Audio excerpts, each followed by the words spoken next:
আসসালামু আলাইকুম সুপ্রিয় শিক্ষার্থীরা, কেমন আছো সবাই? আমি আছি তোমাদের সাথে ফাহমিদা সুলতানা মিম। আজ আমরা কি পড়বো বলো তো? তোমরা নিশ্চয়ই স্ক্রিনে দেখতে পাচ্ছ। আজ আমরা পড়ব তোমাদের সপ্তম শ্রেণীর বাংলাদেশ বিশ্ব পরিচয়। তবে আমাদের আজকে পড়াশোনার মূল টপিকস কি, চলো আমরা দেখে নিই। আজকে আমরা পড়ব হচ্ছে অষ্টম অধ্যায় বাংলাদেশের সামাজিক সমস্যা। সমস্যা কিন্তু প্রতিনিয়ত সমাজে বেড়ে চলছে। তবে তোমাদেরকে আমি একটু ছোট্ট কিছু উদাহরণের মাধ্যমে বুঝিয়ে দিচ্ছি যে সামাজিক সমস্যাটা আসলে কেমন হতে পারে। ধরো তোমাদের স্কুলের সকলে কি করে, নিয়ম মেনে চলে, তারপরে হচ্ছে কেউ ঝগড়া করে না, তাহলে তোমাদের কেমন লাগবে? অবশ্যই ভালো লাগবে। কিন্তু তারাই যদি ঝগড়া করে, অন্যদেরকে কষ্ট দেয়, স্কুলের নিয়ম মেনে না চলে, তাহলে কি হবে? এটা সমস্যা না? তো একইভাবে সমাজের কিছু সামাজিক সমস্যা রয়েছে। তো এগুলো কী হতে পারে? ধরো হচ্ছে বেকারত্ব, তারপর হচ্ছে বাল্যবিবাহ, তারপর হচ্ছে নিরক্ষরতা। এগুলো কিন্তু সামাজিক সমস্যা। তো আজকে আমরা এই সামাজিক সমস্যাগুলো নিয়ে আলোচনা করব। তো চলো আমরা দেরি না করে মূল পাঠে চলে যাই। তো আজকে আমরা পড়ব হচ্ছে বাংলাদেশের সামাজিক সমস্যা। বাংলাদেশের সমাজ জীবনে নানা রকম সমস্যা রয়েছে। এর মধ্যে কয়েকটি হচ্ছে দরিদ্র, অধিক জনসংখ্যা, নিরক্ষরতা, কুসংস্কার, যৌতুক প্রথা, বাল্যবিবাহ। এই যে বললাম, এগুলো কিন্তু একটা সামাজিক সমস্যা। তোমরা যদি স্কুলে যদি নিয়ম না মেনে চলো, ঝগড়া করে যেমন সমস্যা সৃষ্টি হবে, হ্যাঁ, তো তেমনই সমাজের যে সমস্যা আছে, এই সমস্যাগুলো এখন আমরা পড়ছি যে সেই সমস্যাগুলোর মধ্যে রয়েছে দারিদ্রতা আছে, নিরক্ষরতা আছে, কুসংস্কার আছে, যৌতুক প্রথা আছে, বাল্যবিবাহ আছে, বেকারত্ব আছে ও নানা ধরনের সমস্যা কি হয়েছে সমাজে জর্জরিত। ঠিক আছে, এইসব সামাজিক সমস্যা ব্যক্তি বা সমাজের ওপর ক্ষতিকর প্রভাব ফেলে। এই ধরনের সামাজিক সমস্যার ফলে দেশের অর্থনৈতিক ও সামাজিক উন্নয়ন বাধাগ্রস্ত হচ্ছে। এইসব সমস্যা প্রতিরোধ ও প্রতিকার প্রয়োজন। এই জন্য জনগণকে সচেতন হতে হবে। ঠিক আছে, তো আমরা নিশ্চয়ই বুঝতে পেরেছি যে সামাজিক সমস্যাটা কি, এবং সামাজিক সমস্যাটার কারণে দেশে কি হতে পারে বা সমাজে কি হতে পারে, নানা ধরনের প্রভাব পড়তে পারে, ক্ষতিকর প্রভাব পড়তে পারে। তো এগুলোর কিন্তু প্রতিকারও আছে এখন আমরা, এবং জনসচেতনতার মাধ্যমে আমরা এই প্রতিকারগুলো খুব সহজে, খুবই তাড়াতাড়ি কি করতে পারি, নিরাময় করতে পারি। তো চলো আমরা দেখি। তো তার আগে আমাদের জেনে নেব যে এই পাঠ শেষে আমরা কি জানতে পারবো। তো শুরুতে আছে যৌতুকের ধারণা ব্যাখ্যা করতে পারবো, যৌতুকের কারণ ও প্রভাব কি করতে পারবো, বিশ্লেষণ করতে পারবো, যৌতুক নিরোধ আইনের ব্যাখ্যা করতে পারবো, যৌতুক প্রতিরোধ ও সমাধানে সামাজিক আন্দোলনের পদক্ষেপ বর্ণনা করতে পারবো, বাল্যবিবাহের ধারণা ব্যাখ্যা করতে পারবো, বাল্যবিবাহের প্রভাব বিশ্লেষণ করতে পারবো, তারপর হচ্ছে বাল্যবিবাহ প্রতিরোধে করণীয় সম্পর্কে ব্যাখ্যা করতে পারবো, বাল্যবিবাহ নিরোধ আইনের ব্যাখ্যা করতে পারবো। তো এই বিষয়গুলো আমরা কি করতে পারবো, ব্যাখ্যা করতে পারবো। তো চলো আমরা শুরুতে আছে যে যৌতুকের ধারণা ও কারণ ও এর প্রভাব। আমরা জানবো যৌতুক জিনিসটা কি, তারপর জানবো যৌতুকটার কারণটা কি, যৌতুক কেন সৃষ্টি হয়, এবং এই যৌতুক সৃষ্টির ফলে আমাদের ব্যক্তি জীবনে বা আমাদের জনজীবনের উপর কীরূপ প্রভাব পড়তে পারে। তো দেখো, আমাদের দেশে নানা সামাজিক সমস্যার মধ্যে অন্যতম হচ্ছে যৌতুক প্রথা। এটা কিন্তু এটা জঘন্যতম একটা সমস্যা, এবং এটা কিন্তু এক ধরনের অপরাধ। ঠিক আছে, এদেশের বিবাহ সংক্রান্ত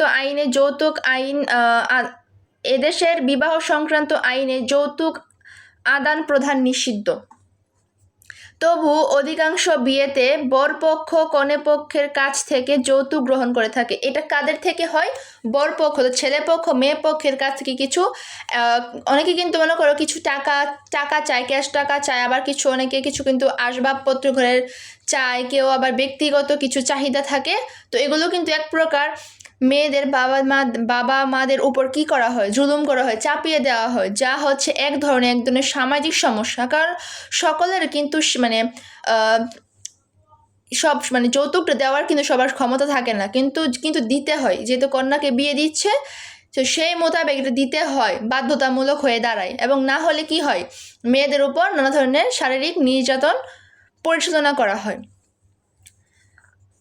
বিয়ের সময় বর বা কনে বিপরীত পক্ষের কাছ থেকে যে অর্থ বা সম্পত্তি দাবি করে তাকে বলা হয় কি যৌতুক। যৌতুক কি জিনিসটা কিন্তু আসতে পারে বা জ্ঞানমূলক আসতে পারে। যৌতুক কাকে বলে বা যৌতুক কি? তোমরা বলবে কি বিয়ের সময় বর বা কনে বিপরীত পক্ষের কাছ থেকে যে অর্থ বা সম্পত্তি দাবি করে ও গ্রহণ করে সেটা হচ্ছে যৌতুক। তোমাদের সহজে মনে রাখার জন্য বলবে যে মেয়ে পক্ষ মানে কনে পক্ষের কাছ থেকে বর পক্ষরা যে সম্পত্তি বা অর্থ চাহিদা করে বা যে অর্থ গ্রহণ করার জন্য চাপ সৃষ্টি করে সেটা হচ্ছে যৌতুক। চাপ সৃষ্টি করে কিন্তু বর্তমানে প্রায় সব ক্ষেত্রে বরপক্ষকে কোনো পক্ষের কাছ থেকে দাবি করে যৌতুক দাবি করে। এটি একটি সামাজিক কুপ্রথায় পরিণত হয়েছে। বর্তমানে কিছুটা সমস্যা নিরাময় হয়েছে, কিন্তু আগে অতীতে কিন্তু প্রচুর পরিমাণে ছিল। মানে যৌতুক প্রথা বা যৌতুক না দেওয়ার কারণে নারীদেরকে নির্যাতন করা হতো এবং তাদেরকে নানা ধরনের শারীরিক মানসিক সব কিছু থেকে তাদেরকে মারধর করা হতো, এক প্রকার মারধর করা হতো। কিন্তু বর্তমানেও আছে, বর্তমানে নেই যে তা না, কিছু অঞ্চলে আছে, তো কিছুটা কমেছে আগের তুলনায়। ঠিক আছে, তো দেখো যৌতুক একটি প্রাচীন প্রথা। ওই যে বললাম এটা অতীত থেকেই যৌতুক হচ্ছে এটা প্রাচীন প্রথা। প্রাচীন চীনে বিয়ের পর কনের স্বামীর ঘরে যৌতুক নিয়ে যেত। কখন? চীনে, প্রাচীন চীনে। এথেন্স কিন্তু প্রাচীনের কথা বলছে। এথেন্সেও বিয়ের পর কনে স্বামীর ঘরে যেত অর্থ সম্পদ। সেখানে যৌতুক গ্রহণের সামাজিক মর্যাদা হিসেবে দেখা হতো। বর্তমান বাংলাদেশে যৌতুক হচ্ছে বিয়ের সময় বরকে প্রদত্ত বর্তমান বাংলাদেশে যৌতুক হচ্ছে কি বিয়ের সময় বরকে প্রদত্ত অর্থ সম্পদ ও নানা ধরনের মূল্যবান আসবাব ও সরঞ্জাম। ঠিক আছে, তবে বাংলাদেশে বিবাহ আইনে যৌতুক দেওয়া ও নেওয়া দুটোই নিষিদ্ধ। মানে অতীতে কিন্তু যৌতুক দেওয়াটা একটা বাধ্যতামূলক ছিল, কিন্তু বর্তমানে এই যৌতুক এটা যেহেতু আইনের আওতায় চলে এসেছে, মানে বাল্যবিবাহ কোনটা 18 বছর আগে একটা মেয়ে, বিশেষ করে মেয়েদের ক্ষেত্রে প্রাপ্তবয়স্ক হওয়ার আগে যখন তাদেরকে বিয়ে দেওয়া হয় সেটাই হচ্ছে বাল্যবিবাহ। এবং বাল্যবিবাহের কারণে কি হয়, যৌতুক প্রথা প্রবণতাটা বেড়ে যায়। ঠিক আছে, এবং নানা ধরনের শারীরিক মানসিক নির্যাতনের শিকার হতে হয় একটা মেয়েকে। তো কিন্তু যখন এটা আইনের আওতায় চলে এসেছে তখন কিছুটা হলে এটা কমে এসেছে, কিন্তু পুরোপুরি কমেনি। বাংলাদেশে যৌতুক প্রথা একটি মারাত্মক সামাজিক সমস্যা। এর পিছনে নানা ধরনের কারণ আছে, তবে দারিদ্র্যের কারণেই সৃষ্টি হয়েছে বলে মনে করা হয়। কারণ কি, দারিদ্র্যের কথাটা যে এখানে উঠে এসেছে তার কারণ হচ্ছে কি, অধিকাংশ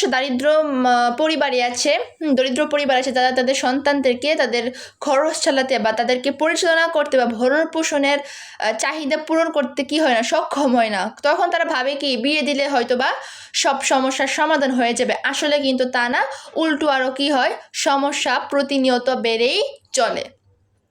ঠিক আছে, তো এদিক থেকে দারিদ্র্যের কারণে একটা বড় সমস্যার সৃষ্টি হয় দায়ী করা যেতে পারে।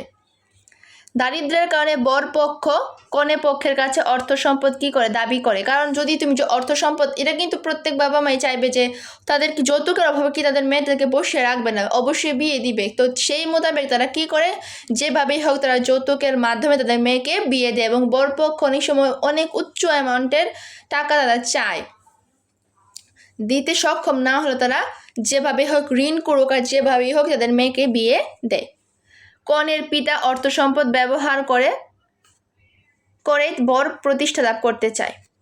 বাংলাদেশে অনেক সম্পদশালী মানুষ তাদের কন্যার বিয়েতে বিপুল অঙ্কের যৌতুক দেয়। ধনী পিতামাতার দ্বারা যৌতুকের কারণে তাদের কন্যা স্বামীর ঘরে মাথা উঁচু করে থাকবে। তারা চিন্তা করে যৌতুক দিলে তাদের মেয়ে স্বামীর ঘরে কি হবে, উঁচু করে, মানে মাথা উঁচু করে থাকবে, সম্মানের সহিত থাকবে আর কি, সেটাই বলছে। কেবল দারিদ্র না, পুরুষ হিসেবে সমাজে জন্মগ্রহণ করেই সমাজে শ্রেয় বলে বিবেচিত হওয়া কিংবা নারী হয়ে জন্মানো মানে কম সম্মানের বলে গণ্য হওয়াও যৌতুক প্রথার অন্যতম কারণ হিসেবে কি হয়, গণ্য হয়। মানে অতীতে মানুষ মনে করতো কি ছেলে হয়ে জন্মগ্রহণ করা অনেক লাভজনক, যেহেতু তারা কনের পক্ষ থেকে বা কনের পরিবার থেকে যৌতুক পায় বা টাকা পায়, বিভিন্ন ধরনের জিনিসপত্র তারা দাবি করে, অর্থ সম্পদ। কিন্তু মেয়ে হয়ে জন্মগ্রহণ করা মানে তো লস প্রজেক্ট যাকে বলে, মানে মেয়েদেরকে তো দিতে হয়, বরপক্ষকে মেয়ের পক্ষ থেকে বরপক্ষকে দিতে হয় না, তো মেয়ের পক্ষের কি হয়, লস হয়ে যায় না বোঝানোর ক্ষেত্রে আর কি। তো ওই হিসেবে মেয়ে হওয়া মানে হচ্ছে কম সম্মানজনক, আর ছেলে হওয়া মানে বেশি সম্মানজনক। তারা এই চিন্তা ভাবনাটাই তারা কি করে ভাবে আর কি, সেটা এখানে বলছে। এটি নারীর মর্যাদাকে অবমানিত করে, এটা নারীর মর্যাদাকে কি ছোট করে, একদম ছোট করে আনে, বুঝছ? সেজন্য এই মনোভাব দূর করতে হবে। সমাজে এই মনোভাব দূর না হলে যৌতুক প্রথা কেবল আইন দিয়ে বন্ধ করা সম্ভব না। কিন্তু কিছু কিছু অঞ্চলে দেখবে লুকিয়ে লুকিয়ে বিয়ে দেওয়া হয়, এবং তাদেরকে বিয়ে দেওয়ার জন্য তারা জন্ম নিবন্ধনে কী করে যেন তাদের বয়সটাকে বাড়িয়ে দেয়, যাতে তারা আইনের আওতায় তাদেরকে কি করা হয়, না নেওয়া হয়। এই কারণে যৌতুক প্রথা সমাজে গভীরভাবে বাসা বেঁধেছে। আমাদের দেশে যৌতুক নিরোধের জন্য আইন রয়েছে, বা কমানোর জন্য আর কি। অনেক ক্ষেত্রে এই বিষয়ে না জানার কারণে যৌতুক প্রথা সমাজে স্থায়ী রূপ লাভ করেছে। অনেক সময় এই আইনের যথাযথ প্রয়োগ না হওয়ায় যৌতুক সমস্যা কি করছে, প্রতিনিয়ত বেড়েই চলছে। ঠিক আছে, তো এই সমস্যাটা কিন্তু আসলে আইনের আওতায় পুরোপুরি সম্পন্ন করা সম্ভব না যদি আমরা ব্যক্তি জীবনে সচেতন না হই সেই বিষয়ে। আসলে আইন দ্বারা কখনোই সমস্যা সমাধান করা সম্ভব না পুরোপুরি। ধরো তুমি যদি নিজেকে ঠিক না করতে পারো, তাহলে লোকে তোমাকে কতক্ষণ পরে ঠিক করাবে বলো? তো সেই হিসাবে আমরা বলতে পারি যে যদি নিজের থেকে আমরা সচেতনভাবে সৃষ্টি করতে পারি, বা সচেতন হয় জনগণরা, বা তখন কিছুটা হলে আমরা কি করতে পারবো, পুরোপুরিভাবে আইনের সাহায্য নিয়ে এবং নিজেদের ব্যক্তিগত মতবাদ প্রকাশের মাধ্যমে আমরা কি করতে পারি, এটা কমাতে পারি, বাল্যবিবাহটা। ঠিক আছে, তো দেখো বাংলাদেশের সকল সমাজে যৌতুক প্রথা কম বেশি প্রচলন আছে। আগে ছিল বেশি, বাট বর্তমানে আছে, বাট ওরকম না আর কি। কারণ বর্তমানে এখন মানুষ অনেক শিক্ষিত হয়েছে, তারা বুঝে ভালো মন্দ, কিন্তু কিছু কিছু ফ্যামিলিতে শিক্ষিত হওয়ার সত্ত্বেও তারা এই বিষয়টা বুঝতে চায় না। তারা ভাবে কি এটা একটা হচ্ছে গিফট, বুঝছো? মানে তোমাদেরকে নর্মাল একটা কথা বুঝাই, বড়লোকরা যখন যৌতুক চায় সেটা নাকি বলা হয় গিফট, বুঝছো? আর মধ্যবিত্তরা যেটা চায়, বড়লোকরা যদি যৌতুক চায় সেটাকে যৌতুক বলে না, সেটাকে বলা হয়েছে গিফট। আর যারা গরিব আছে বা মধ্যবিত্ত টাইপের আছে তাদেরকে বলা হয়েছে যৌতুক। আর হুজুরদের বলে কি জানো? হুজুরদের বলা হয় হাদিয়া। মানে বর্তমান সমাজটা এরকম হয়ে দাঁড়িয়েছে, এক একটা তোমাদের মানে পদের মর্যাদা অনুযায়ী তোমাকে এই যৌতুকের নামটা চেঞ্জ করা হয়। কি একটা অবস্থা, আল্লাহ। যেটাই হোক, তোমরা এটা মনে রাখবে, তোমরা দেখবে আশেপাশে তোমরা দেখতে পাবে যে যারা বড়লোক, অনেক বড়লোক ধনী, তাদেরকে কিন্তু গিফট দেয়, বুঝছো? শ্বশুরবাড়ি থেকে তাদেরকে গিফট দেওয়া হয়। আর এবং গরিবদের আর মধ্যবিত্ত যৌতুক দিয়ে তারা নাকি যৌতুক আনে, আর হুজুর হাদিয়া আনে। এ হচ্ছে দেশের অবস্থা, বা সমাজের অবস্থা, বা সমাজের ব্যবস্থা। হায় রে, যৌতুকের প্রভাবে সমাজ জীবনে নানা সমস্যার সৃষ্টি হয়েছে। বিবাহিত নারীর প্রতি অত্যাচার ও সহিংসতার মূল কারণ হচ্ছে কি যৌতুক। অর্থাৎ নারীর প্রতি অত্যাচার যে করা হয় সেটার একমাত্র কারণ হচ্ছে কি যৌতুক। যৌতুক না দেওয়ার কারণে এটা কি হয়, নির্যাতিত হয়। যৌতুকের কারণে স্বামীর সংসার স্ত্রীকে নিগ্রহ ভোগ করতে, মানে অনেক কষ্ট যন্ত্রণা ভোগ করতে হয় আর কি। এবং সেই কষ্ট যন্ত্রণা সহ্য করে অনেক নারী থাকে স্বামীর ঘর করে, কিন্তু বর্তমানে কিন্তু এটা অনেক কমে এসেছে, কেউ এই অত্যাচার মেনে নিয়ে থাকে না। যাই হোক, যৌতুকের দাবি পূরণ করতে না পারলে অনেক ক্ষেত্রে স্ত্রীকে সংসার ছাড়তে বাধ্য করা হয়। বর্তমানে এটা বেড়ে গেছে, যার কারণে ডিভোর্সের সংখ্যা বেড়েছে। আগে তো মানুষ মনে করো মারধর খেয়েও স্বামী সংসার করতো, মানিয়ে নিত, কিন্তু বর্তমানে তারা শিক্ষিত যত হচ্ছে তারা সে বিষয়টা মানিয়ে নিচ্ছে না, তারা নিজেদেরকে ডেভেলপ করার চেষ্টা করছে প্রতিনিয়ত। যৌতুকের কারণে বিবাহ বিচ্ছেদ, কখনো বা নারীর প্রাণহানিও ঘটনা ঘটে। যৌতুকের জন্যই বিয়ের পর দাম্পত্য কলহ, নির্যাতন, স্ত্রী হত্যার মতো ঘটনা ঘটছে। সমাজে দারিদ্র, দুর্নীতি, অপরাধ প্রবণতা, বাল্যবিবাহ ও বহুবিবাহের মূলে রয়েছে এই যৌতুক সমস্যা। আমাদের মনে রাখা প্রয়োজন যে যৌতুক দেওয়া ও নেওয়া দুটোই সমান অপরাধ। অর্থাৎ যৌতুক তুমি যে দিবে যেমন অপরাধ, যে নিচ্ছে তারও সমান অপরাধ। অর্থাৎ আমরা প্রবাদ পড়ে নিই যে অন্যায় করা এবং অন্যায় সহ্য করা, অন্যায় করা এবং অন্যায়কে প্রশ্রয় দেওয়া সমান অপরাধী। তো তেমনইভাবে যৌতুক দেওয়া এবং যৌতুক নেওয়া সমান অপরাধী। ঠিক আছে, আশা করি তোমরা যৌতুকের বিষয়বস্তুটি বুঝতে পেরেছো। ঠিক আছে, তো এখন আমরা পড়বো হচ্ছে, আমরা কিন্তু এখানে কিন্তু কারণও পড়ে নিয়েছি, এটার ভিতরে কিন্তু আমরা কারণও পড়েছি। প্রথমে আমরা পড়েছি হচ্ছে যৌতুক জিনিসটা কি, এটা সামাজিক সমস্যা, তারপর এটা কী কারণে হয় এবং এটা আমাদের ব্যক্তি জীবনে কী সমস্যার সৃষ্টি করে সেটা আমরা পড়েছি। তো আশা করি আমরা যৌতুকের বিষয়টা বুঝতে পেরেছো। তো আমরা এখন পড়বো যে যৌতুক নিরোধ আইন, অর্থাৎ যৌতুকটা আমরা কিভাবে আইনগতভাবে কী করতে পারি, কমাতে পারি। তো যৌতুক নিরোধ আইন, যৌতুক বন্ধ করার জন্য বাংলাদেশে 1980 সালে যৌতুক নিরোধ আইন প্রণয়ন করা, যৌতুক বন্ধ করার জন্য কি করা, এটাকে একটা জারি করা হয় আর কি, যৌতুকটাকে। কত সালে? 1980, দাগাও 1980 সালে। এই আইন অনুযায়ী যৌতুক প্রদান বা গ্রহণ করলে সর্বোচ্চ 1 বছরের কারাদণ্ড বা 5,000 টাকা অর্থদণ্ড, সর্বোচ্চ 1 বছরের কারাদণ্ড করা হবে এবং কত, 5,000 টাকা অর্থদণ্ড। এগুলো মনে রাখবে, এগুলো কিন্তু এমসিকিউতে আসতে পারে। অথবা যদি কোনো ব্যক্তি প্রত্যক্ষ বা পরোক্ষভাবে কনে বা বরের পিতামাতা বা অভিভাবকের নিকট যৌতুক দাবি করে, সেক্ষেত্রে অনুরূপ শাস্তি প্রাপ্ত হবে। বিচারক অপরাধীকে একই সঙ্গে উভয় দণ্ড দিতে পারেন। যৌতুক আদান প্রদানে সহায়তাকারীও কি হবে, শাস্তি পাবে। অর্থাৎ যৌতুকের বিষয়টা মানে যৌতুক যে আদান প্রদান করবে সে সারাও কি করবে, মানে অর্থাৎ তুমি প্রত্যক্ষভাবে যৌতুকের সাথে জড়িত বা পরোক্ষভাবে যৌতুকের সাথে, অর্থাৎ তুমি সরাসরি যৌতুকের সাথে জড়িত নাকি মানে অন্যভাবে যৌতুকের সাথে যাতে জড়িত, এটা কোনো বিষয় না, তুমি সংযুক্ত, এটা তোমার অপরাধ। ঠিক আছে, এবং যৌতুকে গ্রহণ করার জন্য সর্বোচ্চ 1 বছরের কারাদণ্ড বা 5,000 টাকা অর্থদণ্ড কি করা হবে, জরিমানা করা হবে। তো 1986 সালে যৌতুক নিরোধ আইন সংশোধন করা হয়।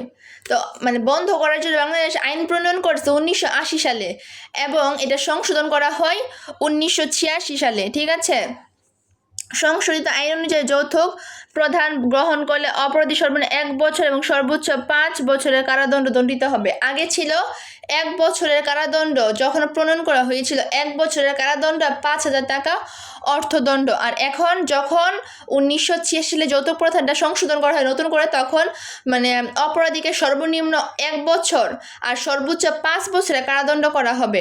আগে ছিল কি সর্বোচ্চ 1 বছর এবং 5,000 টাকা, আর এখন হচ্ছে সর্বনিম্ন 1 বছর আর সর্বোচ্চ 5 বছরের কারাদণ্ড দণ্ডিত করা হবে।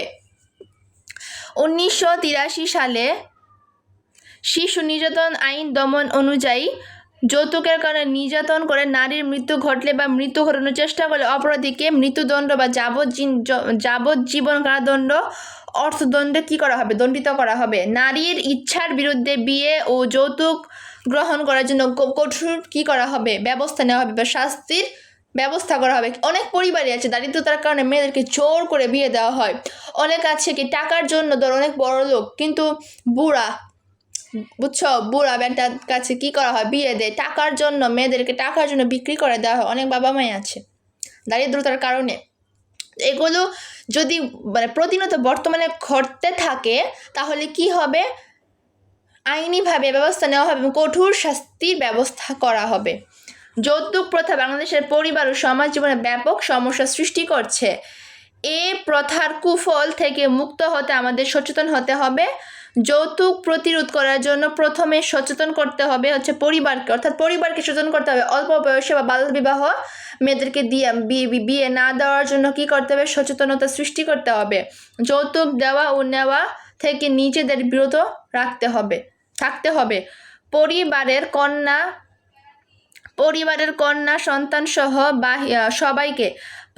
কন্যা সন্তান সহ সবাইকে উচ্চতর শিক্ষা গ্রহণে উদ্বুদ্ধ করতে হবে। অর্থাৎ মানে পরিবারকে কি করতে হবে, মানে শিক্ষিত করার জন্য সচেতন করতে হবে, পড়াশোনা করার জন্য সচেতন করতে হবে। এবং ধরো আমরা এরকম কেউ দেখলাম সে দরিদ্র, আমরা কিন্তু সাহায্য করতে পারি, সাহায্য করে তাদের জীবনটা বাঁচাতে পারি, এই ক্ষমতাও কিন্তু আমাদের মধ্যে আছে। তোমাদের মতো ছেলেমেয়েরা কিন্তু অনেকেই কিন্তু অনেক কিছুই করছে, বুঝছো। তো এদিক থেকে আমরা এই কাজটা করতেই পারি, সমাজে উন্নয়ন করতে পারি এবং সমাজ থেকে সামাজিক সমস্যাটা আমরা দূর করতে পারি। তারা আত্মনির্ভরশীল হলে যৌতুকের অভিশাপ তাদের স্পর্শ করতে পারে না। তারা যদি বুঝে সচেতন হয়, তারা কি করতে পারবে না, যৌতুকের বিষয়টা তারা সচেতন হবে এবং আত্মনির্ভরশীল হলে তারা তাদেরকে এই যৌতুক তাদেরকে কি করতে পারবে না, ছুতে পারবে না। তো আশা করি তোমরা যৌতুকের বন্ধের কারণটা এবং কখন প্রণয়ন করা হয়েছে এবং কখন সংশোধন করা হয়েছে এই বিষয়টা ভালোভাবে মনে রাখবে, এমসিকিউর জন্য আসতে পারে। তো এখন আমরা পড়ব হচ্ছে যৌতুক প্রতিরোধের সামাজিক আন্দোলন, অর্থাৎ যৌতুক প্রতিরোধ আমরা কিভাবে সামাজিকভাবে বা সকলে মিলে এটা বন্ধ করতে পারি সেই বিষয়ে আমরা এখন পড়ব। যৌতুকের হাত থেকে মুক্তি পেতে চাইলে পরিবারের সঙ্গে সমাজের সবাইকে সচেতন করে তুলতে হবে, অর্থাৎ পরিবারকে যেমন সচেতন করতে হবে বা এটার বিরুদ্ধে আন্দোলন করার জন্য, এবং সমাজের সকলকে সেই বিষয়ে সজাগ করতে হবে যে না, যৌতুক প্রথার বিরুদ্ধে আমাদেরকে না একটা স্টেপ নেওয়া দরকার। কারণ প্রতিনিয়ত যদি বাড়তে থাকে তাহলে কিন্তু এটা একটা হুমকি হয়ে দাঁড়াবে, এবং অনেক পিতামাতা নিজেদের সম্মান রক্ষার্থে কী করে এই যৌতুক প্রথাটা বা এই যৌতুকটা কন্যাদের দিয়ে থাকে যেন তাদের সন্তানরা ভালো থাকে এবং নির্যাতনের শিকার না হয়। কিন্তু উল্টো কী হচ্ছে, সেই নির্যাতনের শিকার তারা হচ্ছে প্রতিনিয়ত। ঠিক আছে, দেখো, যৌতুকের হাত থেকে মুক্তি পেতে চাইলে পরিবারের সঙ্গে সমাজের সকলকে কী করতে হবে, সচেতন করে তুলতে হবে। যৌতুক বিরোধী সামাজিক আন্দোলন গড়ে তোলা দরকার। সামাজিক আন্দোলন কি প্রশ্ন আসতে পারে। সামাজিক আন্দোলন হচ্ছে সংগঠিত সামাজিক প্রতিরোধ। সামাজিক আন্দোলন হচ্ছে সুসংগঠিত সামাজিক প্রতিরোধ। নারী নির্যাতন, নারীর প্রতি সহিংসতা, নারীর অপহরণ, এসব ঘটনা আমাদের চারপাশে প্রতিদিন ঘটে চলছে। এসব ঘটনার অধিকাংশের পেছনে রয়েছে যৌতুকের দাবি। ঠিক আছে, নারীর প্রতি যে কোনো কোমল আচরণ, তাদেরকে প্রতিনিয়ত নির্যাতন করা হচ্ছে, এসব কিছুর পেছনে দায়ী হচ্ছে কি যৌতুকটা। আমাদের প্রতিবেশী এবং পাড়া মহল্লা গ্রামবাসীকে যৌতুকের কুফল সম্পর্কে সচেতন করতে হবে। তাদেরকে বুঝাতে হবে যৌতুক জিনিসটা আসলে ভালো না, এটা হচ্ছে একটা বাবা মার উপর চাপিয়ে দেওয়া, এবং তাদেরকে অনেক সময় কিন্তু সন্তানদের ভালো রাখার জন্য তারা যৌতুকটা দিয়ে থাকে। তো এই বিষয়ে আমাদের সকলকে সজাগ দৃষ্টি দেখাতে হবে বা সজাগ দৃষ্টি তারা করতে পারে সেই বিষয়ে তাদেরকে সচেতন করতে হবে। এই কুপ্রথা প্রতিরোধ করার জন্য সবাইকে এগিয়ে আসার আহ্বান জানাতে হবে। সমাজের সব মানুষের মধ্যে সৃষ্টি করতে হবে যৌতুক বিরোধী মনোভাব ও সচেতনতা। এক কথায় আমরা কি করব, ঘরে আমরা পরিবারের বাহিরে কি করব, জনসচেতনতা সৃষ্টি করব এবং সমাজকে সেই যৌতুকের যেই ক্ষতিকর দিকগুলো বা প্রভাবগুলো আমাদের ব্যক্তি জীবনে পড়ে সেগুলো সম্পর্কে তাদেরকে কুফল সম্পর্কে জানাতে হবে এবং সচেতন করতে হবে, এবং সেই মোতাবেক আমরা কি করব, আন্দোলন গড়ে তুলব এবং সকলে মিলে এটা একটা যৌতুক বিরোধী এটা মনোভাব সচেতনতা সৃষ্টির মাধ্যমে আমরা কি করতে পারি, সমাজ থেকে এই যৌতুক প্রথাটা দূর করতে পারি। তো আশা করি আমরা বুঝতে পেরেছি যে যৌতুক প্রতিরোধে সামাজিক আন্দোলনটাকে, অর্থাৎ সমাজের সকল মানুষ একত্রিত হয়ে এটার বিরুদ্ধে কি করা, প্রতিবাদ করা। তো দেখো, তারপর আছে কি বাল্য বিবাহের ধারণা ও কারণ। এখন আমরা পড়েছি যৌতুক প্রথা। যৌতুক প্রথাটা কেন হয়? বাল্য বিবাহের কারণেই তো হয়, কম বয়সী বিয়ে দেওয়ার কারণে। এখন আমরা পড়বো বাল্য বিবাহের ধারণা এর কারণটা কি, কেন আসলে বাল্য বিবাহ দেওয়া হয়। কিন্তু তোমরা কিন্তু নর্মালি চিন্তা করো, বাল্য বিবাহের বিপরীতে আছে যৌতুকের বিপরীতে আছে বাল্য বিবাহ। ঠিক আছে, দেখো বাল্য বিবাহ কি। বাল্য বিবাহ বলতে যে বিয়েতে বর ও কনে উভয় শিশু বা বর কনের মধ্যে যে কোনো একজন শিশু, অর্থাৎ আশা করি বুঝতে পারোনি, বলেছে যে বাল্যবিবাহের ক্ষেত্রে কি ঘটে, মেয়ে হয় প্রাপ্তবয়স্ক, না হয় ছেলে হয় না, একটা বাল্যবিবাহের ক্ষেত্রে নয় মেয়ে প্রাপ্তবয়স্ক না হওয়ার আগে তাকে বিয়ে দেওয়া হয়, না হয় ছেলে প্রাপ্তবয়স্ক হওয়ার আগে বিয়ে দেওয়া হয়। তো ছেলেদের ক্ষেত্রে 21 বছর প্রাপ্তবয়স্ক এবং মেয়েদের ক্ষেত্রে হচ্ছে 18 বছর। ঠিক আছে, তো সেটাই বলছে বাল্যবিবাহ জিনিসটা হচ্ছে যে বিয়েতে বর ও কনে উভয়ই শিশু, বা আবার ছেলের ক্ষেত্রে ছেলে শিশু থাকে অথবা মেয়ের ক্ষেত্রে মেয়ে শিশু থাকে, অর্থাৎ যে কোনো একজন শিশু থাকবে তাদের বয়স হওয়ার আগে, সেটা হচ্ছে কি বাল্যবিবাহ। ছেলে মেয়েদের মধ্যে শিশু বা কিশোরদের বিয়ে ঘটনা ঘটে বলে এই বিবাহকে কি করা হয়? বাল্যবিবাহ করা হয়। বাল্যবিবাহ আইন নিরোধ হচ্ছে 1919 সালে অনুযায়ী, বাল্যবিবাহ নিরোধ আইন 1919 সাল অনুযায়ী শিশু বলতে 18 বছর কম বয়সী, যে বললাম 18 বছর কম বয়সী মেয়ে এবং 21 বছরের কম ছেলেকে বোঝে। এটা হচ্ছে বাল্যবিবাহের একটা অংশ। তা প্রাপ্তবয়স্ক হওয়ার আগে ছেলে মেয়েদেরকে কি করা হয়? বিয়ে দেওয়া হয়। সুতরাং যাদের মধ্যে বিয়ে হয় তাদের মধ্যে যদি ছেলের 21 বছর এবং মেয়ের 18 বছরের কম, অর্থাৎ বিয়ের জন্য আইন অনুমোদিত বয়সের চেয়ে উভয়ই যদি কম বয়সী, তাহলে সেই বিবাহকে কি করা হয়? বাল্যবিবাহ করা হয়। যদি ছেলের বয়স 21 না হয় অথবা মেয়ের বয়স 18 পূর্ণ না হয়, তাহলে সেই বিবাহকে আমরা বলতে পারি বাল্যবিবাহ, সহজ কথায়। বাংলাদেশে শুধু ছেলেদের বয়স 21 বছরের কম বা শুধু মেয়েদের বয়স 18 বছরের কম হলে সেই বিবাহকে আমরা বাল্যবিবাহ বলে কি করতে পারি? গণ্য করতে পারি। বাংলাদেশে বাল্যবিবাহের প্রধান কারণ কিন্তু দারিদ্রতা। দারিদ্র্যের কারণে মূলত এই ঘটনাটি ঘটে থাকে। দরিদ্র পিতা বা কন্যা সন্তানের জীবনযাপনের ব্যয়ভার বহন করতে না পেরে মেয়েকে দ্রুত বিবাহ দেওয়ার সিদ্ধান্ত গ্রহণ করে। এই যে আমি তোমাদের শুরুতে বলে এসেছি, বাল্যবিবাহটা কেন দেওয়া হয়? সন্তানরা ভরণ পোষণের চাহিদা তারা পূরণ করতে না পারায় তখন তারা ভাবে কি বিয়ে দিলে সব সমস্যার সমাধান হয়ে যাবে, কিন্তু আসলে যে সমস্যাটা প্রতিনিয়ত বাড়ছে তারা এটা বুঝতে পারে না। তো সেই দিক থেকে এটা হচ্ছে একটা বড় কারণ। শুধু দারিদ্র্যের কারণেই নয়, অনেক সময় সমাজে নিরাপত্তার অভাবে বাল্যবিবাহের প্রবণতা বেড়ে যায়। তো আশা করি বাল্যবিবাহটা কেন দেওয়া, জিনিসটা কি এবং কারণটা কি তোমরা অবশ্যই বুঝতে পেরেছ। তোমাদেরকে সহজে মনে রাখার বিষয়টা বলে দিই যে বাল্যবিবাহ কি বলবে, যে মেয়েদের 18 বছর এবং ছেলেদের 21 বছর, অর্থাৎ প্রাপ্তবয়স্ক হওয়ার আগে যখন তাদেরকে বিয়ে দেওয়া হয় সেটা হচ্ছে বাল্যবিবাহ। আর বাল্যবিবাহটা কেন হয়? দারিদ্রতার কারণে। সহজভাবে মনে রাখার বিষয়, আশা করি বুঝতে পেরেছ।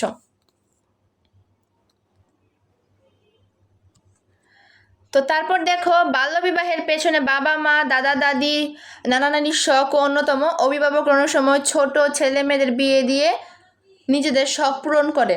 বাল্যবিবাহ আর একটা কারণ হচ্ছে যৌতুক। যৌতুকের কারণে অনেক ছেলে বাবা মা কিশোর মেয়েকে তাদের ঘরের বউ হিসেবে গ্রহণ করে, অর্থাৎ এটাও কিন্তু একটা বড় কারণ। আমরা শুরুতে পড়েছি, তোমাদেরকে সহজে বোঝানোর জন্য বললাম যে বাল্যবিবাহ এবং যৌতুক প্রথাটা একটা অপোজিট সাইড আর কি, দুইটাই কিন্তু একে অপরের সাথে গভীর সম্পর্কযুক্ত। ঠিক আছে, তো দেখো বাল্যবিবাহের প্রভাব প্রতিরোধক আইন।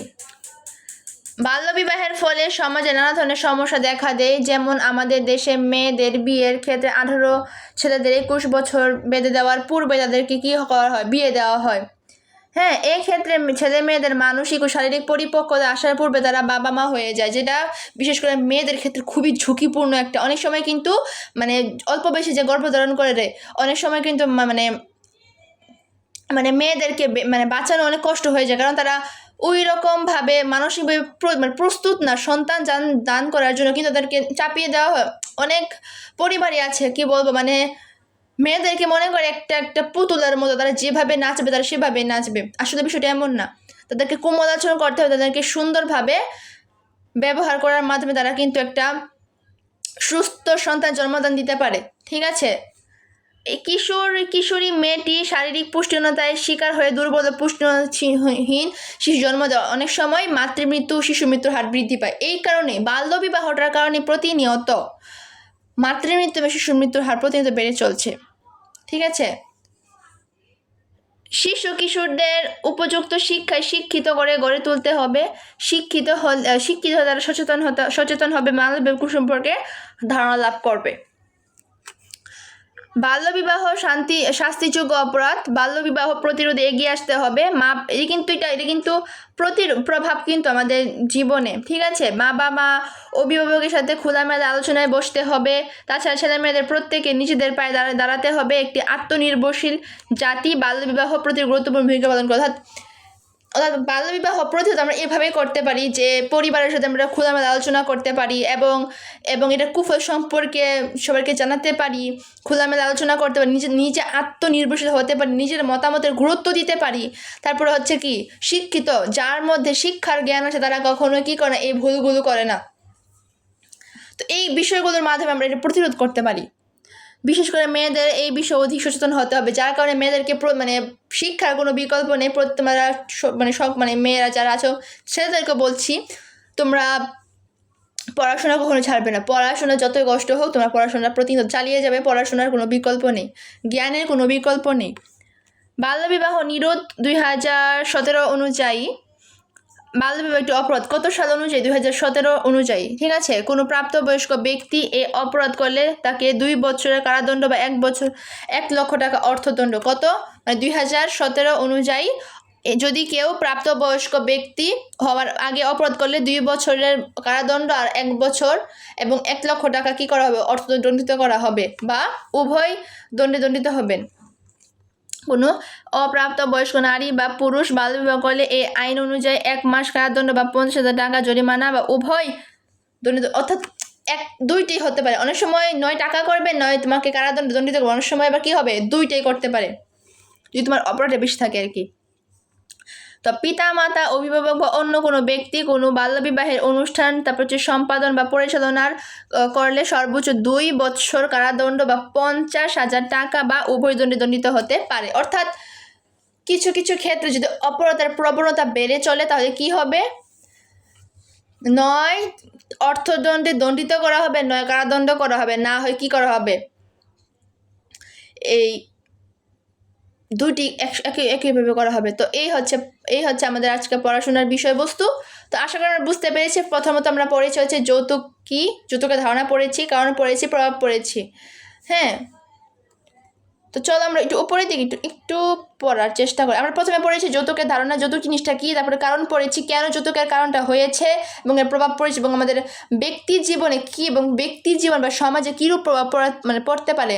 তারপর আমরা পড়েছি যৌতুক নিরোধের কারণ, মানে আইন, কত সালে এটার আইন পাশ করা হয়েছে এবং শাস্তিটা কী হতে পারে। তারপর যৌতুক প্রতিরোধ, যৌতুক থেকে আমরা কীভাবে বাঁচতে পারি সেটা পড়েছি। তারপরে পড়েছি বাল্যবিবাহের ধারণা ও কারণ। তারপরে পড়েছি বাল্যবিবাহের প্রভাব ও প্রতিরোধ, প্রভাব ও আইন। তো আমি তোমাকে এটাই বলবো যে বাল্যবিবাহ আর যৌতুকটা কিন্তু একে অপরের সাথে সম্পর্কযুক্ত। তুমি যদি বাল্যবিবাহটা বুঝতে পারো, তোমরা যৌতুকের যে বিষয়বস্তুটা এটা অটোমেটিক টানবে, ঠিক আছে। বাল্যবিবাহটা কেন হয়? যাতে তারা কি করতে পারে না, মানে অনেক বাবা মা অভিভাবকরা সন্তানের ভরণ পোষণ করতে পারে না, ঠিক আছে। আর যৌতুকটা কেন হয়?